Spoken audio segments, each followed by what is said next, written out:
പൊന്നാനിയിൽ എം സ്വരാജ് ഒരു പക്ഷേ സ്ഥാനാർത്ഥിയാവാൻ സാധ്യതയുണ്ട്. സ്വരാജിനെ കളത്തിലിറക്കാൻ CPM ആലോചന നടക്കുകയാണ്. പി നന്ദകുമാറാണ് നിലവിൽ അവിടുത്തെ MLA. നന്ദകുമാറിന് ഇത്തവണ സീറ്റ് നൽകിയില്ലെങ്കിൽ പകരം സ്വരാജിനെ മത്സരിപ്പിച്ചേക്കും. മലപ്പുറം ജില്ലയിൽ CPM ഏറ്റവും വിജയം പ്രതീക്ഷിക്കുന്ന മണ്ഡലങ്ങളിലൊന്നാണ് പൊന്നാനി എന്ന പ്രത്യേകതയുമുണ്ട്. കാരണം പൊന്നാനി പൊതുവിൽ ഒരു ഇടതുപക്ഷ മണ്ഡലമാണ്. 2006 മുതൽ തുടർച്ചയായിട്ട് ഇങ്ങോട്ട് ഇടതുപക്ഷം ജയിക്കുന്ന മണ്ഡലമാണ്. പി നന്ദകുമാർ ഒരു ടേം മാത്രമാണ് MLA ആയിരുന്നത്. അതുകൊണ്ട് അദ്ദേഹത്തെ മാറ്റുക എന്നൊരു വെല്ലുവിളിയുണ്ട്. പക്ഷേ സ്വരാജിൻ്റെ ഒരു പ്ലേസ്മെൻ്റ് ഒക്കെ ആവാം ഒരു പക്ഷേ CPM ആലോചിക്കുന്നത്. എന്തായാലും ഇതിൻ്റെ രാഷ്ട്രീയ ചർച്ചകൾ ഏത് രീതിയിൽ എന്ന കാര്യം കൂടി നമുക്ക് നോക്കാം.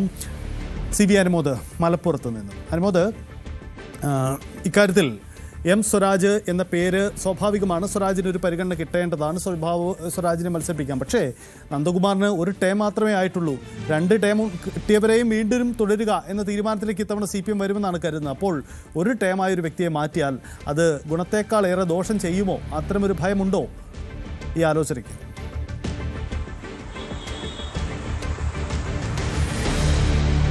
സജിത്ത്, പൊന്നാനി മണ്ഡലം ഇടതുപക്ഷത്തെ സംബന്ധിച്ച് അവരുടെ മലപ്പുറം ജില്ലയിലെ ഏറ്റവും ശക്തമായ ഒരു കോട്ട തന്നെയാണ്. അവരെ സംബന്ധിച്ച് ഏത് കൊടുങ്കാറ്റിലും തകരാത്ത ഒരിടം. അതായത് 2016 മുതൽ ഓരോ തെരഞ്ഞെടുപ്പിലും ഭൂരിപക്ഷം കൂടി വരുന്ന ഒരു മണ്ഡലമാണ് പൊന്നാനി. ഇത്തവണത്തെ സാഹചര്യത്തിലേക്ക് വരുമ്പോൾ പി നന്ദകുമാർ കഴിഞ്ഞ തവണ ആദ്യമായിട്ടാണ് മത്സരിച്ചത്. അദ്ദേഹം 17,000-ലധികം വോട്ടുകളുടെ ഭൂരിപക്ഷത്തിൽ വിജയിച്ചു. വലിയൊരു പിന്തുണ അദ്ദേഹത്തിന് ലഭിച്ചു. 5 വർഷം നല്ല രീതിയിലുള്ള ഒരു പ്രകടനം അദ്ദേഹം കാഴ്ചവെച്ചു. പക്ഷേ ചില ആരോഗ്യ പ്രശ്നങ്ങളുണ്ട് എന്ന തരത്തിലുള്ള വാർത്തകളുണ്ട്. പക്ഷേ അദ്ദേഹം മത്സരിക്കാൻ തയ്യാറാണ് എന്ന തരത്തിൽ തന്നെയാണ് സൂചനകളും ലഭിക്കുന്നത്. ഒരുപക്ഷെ അദ്ദേഹത്തെ മാറ്റുക എന്നുള്ളതാണ് ഇപ്പോൾ പാർട്ടിക്ക് മുമ്പിൽ മാറ്റണോ വേണ്ടയോ എന്നുള്ളതാണ് പാർട്ടിക്ക് മുമ്പിൽ ചോദ്യം ഉയരുന്നത്. മലപ്പുറം ജില്ലയ്ക്ക് മാത്രമായിട്ട് അത്തരത്തിലുള്ള തീരുമാനം എടുക്കാനാകില്ല. സ്വാഭാവികമായിട്ടും ഇത് സംസ്ഥാന നേതൃത്വമാണ് ഇക്കാര്യത്തിൽ തീരുമാനം എടുക്കേണ്ടതായിട്ടുള്ളത്. മറുവശത്ത് നോക്കുമ്പോൾ എം സ്വരാജിനെ പോലെ മികച്ച ഒരു യുവ നേതാവ്, അദ്ദേഹത്തെ നിയമസഭയിൽ എത്തിക്കേണ്ടതുണ്ട്. അദ്ദേഹം മലപ്പുറം ജില്ലക്കാരനാണ്. അപ്പോൾ പൊന്നാനിയിൽ അദ്ദേഹം മത്സരിക്കാനുള്ള സാധ്യതകൾ തുറന്നിടുകയാണ് ഇവിടെ നേതൃത്വം ചെയ്തിരിക്കുന്നത്.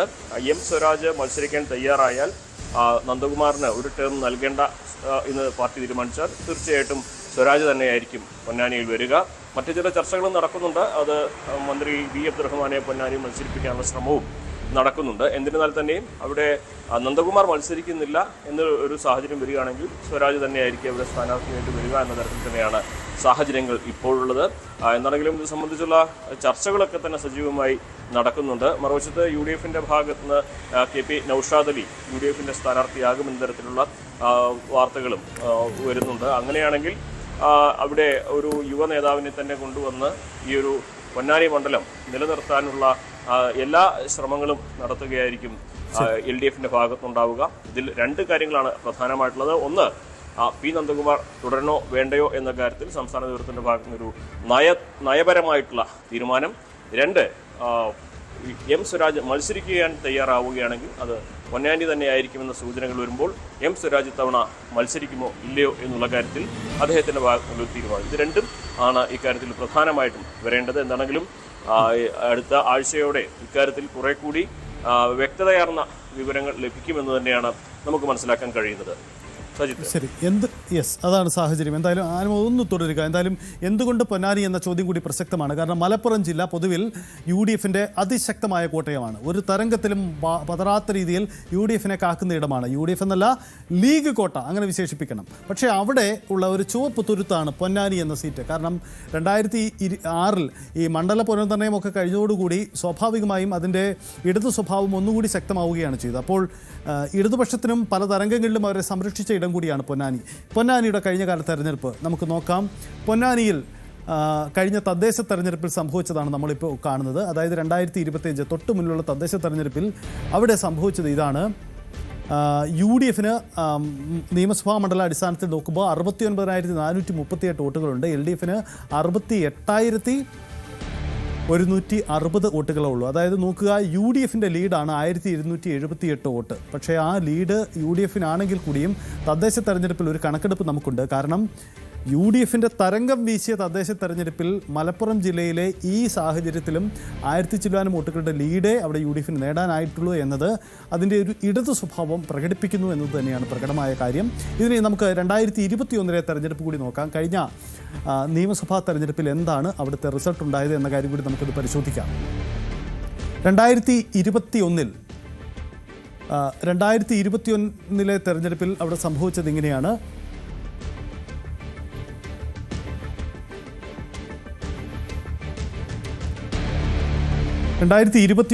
പി നന്ദകുമാർ നിലവിലെ MLAക്ക് അവിടെ 74,668 വോട്ടുകളാണ് കിട്ടിയത്.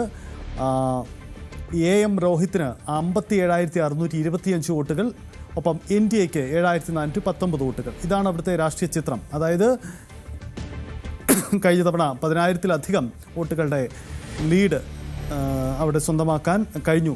10,000 15,000-ലധികം വോട്ടുകളുടെ ലീഡ് സ്വന്തമാക്കാൻ ഇടതുപക്ഷത്തിന് കഴിഞ്ഞു എന്നാണ് അവിടുത്തെ രാഷ്ട്രീയ ചിത്രം. അപ്പോൾ രാഷ്ട്രീയമായി എന്തുകൊണ്ടും ഇടതുപക്ഷത്തിന് പിന്തുണ അവിടെ സാധ്യതയുള്ള ഒരു മണ്ഡലം എന്ന് തന്നെയാണ് പൊന്നാനിയുടെ പ്രത്യേകത. അനുമോദ് തുടരുന്നുണ്ട്. അനുമോദ്, ഒരു കാര്യം കൂടി, പൊന്നാനി ഒരു ഇടതുകോട്ടയായി തുടരുമ്പോൾ അവിടെ ഒരു മികച്ച വ്യക്തി വരണം, തർക്കമൊന്നുമില്ല. കാര്യം നേരത്തെ ഈ അബ്ദുൾ റഹ്മാൻ നിലവിലെ മന്ത്രിക്ക് ഒരു സുരക്ഷിത മണ്ഡലം ഒരുക്കാൻ CPM ആലോചിക്കുന്നു എന്ന ചില സൂചനകൾ ഉണ്ടായിരുന്നു. പക്ഷേ ഒരു ഇടതുകോട്ടയിലേക്ക്, ഒരു പൊന്നാനിയിലേക്ക് അദ്ദേഹത്തെ കൊണ്ടുവന്ന് പരീക്ഷിക്കാൻ തയ്യാറാകുമോ? അതിനപ്പുറം UDFിൽ നിന്നും പിടിച്ചെടുക്കാൻ കഴിയുന്ന മുസ്ലിം വോട്ടുകളൊക്കെ ഏറെ കൂടുതലുള്ള ഒരു മണ്ഡലമായിരിക്കുമോ സാധ്യത? പൊന്നാനിയിലേക്ക് അബ്ദുൾ റഹ്മാൻ, ഈ സാധ്യതയ്ക്ക് എന്തെങ്കിലും വസ്തുതയുണ്ടോ? അങ്ങനെയൊരു ആലോചനയുണ്ടോ?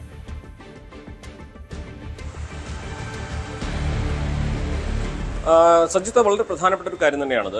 ഒന്നാമത് വി അബ്ദുറഹ്മാൻ താനൂരിൽ നിന്ന് മാറും എന്ന തരത്തിലേക്കുള്ള സൂചനകളാണ് വന്നുകൊണ്ടിരിക്കുന്നത്. അദ്ദേഹം ഇത്തവണ മത്സരിക്കാൻ തയ്യാറല്ല എന്ന തരത്തിലേക്കും റിപ്പോർട്ടുകളുണ്ട്. പക്ഷേ അദ്ദേഹത്തെ പൊന്നാനിയിലേക്ക് മാറ്റാൻ, താനൂരിൽ നിന്ന് അദ്ദേഹത്തെ കുറച്ചുകൂടി സുരക്ഷിതമായിട്ടുള്ള പൊന്നാനിയിലേക്ക് മാറ്റാനുള്ള ആലോചന നടക്കുന്നുണ്ട്. അതിന് പ്രധാനപ്പെട്ട ഒരു കാരണം UDFിന്റെ സ്ഥാനാർത്ഥി KP നൗഷാദ് അലി ആയേക്കും എന്ന തരത്തിലുള്ള സൂചനയാണ്. ഒരു സാമുദായികമായിട്ടുള്ള വോട്ടുകളുടെ ഒരു സാഹചര്യം കൂടി കണക്കിലെടുത്തുകൊണ്ടാണ് ഇടതുപക്ഷം വി അബ്ദുറഹ്മാന്റെ പേരും ചർച്ചയിൽ വെക്കുന്നത്.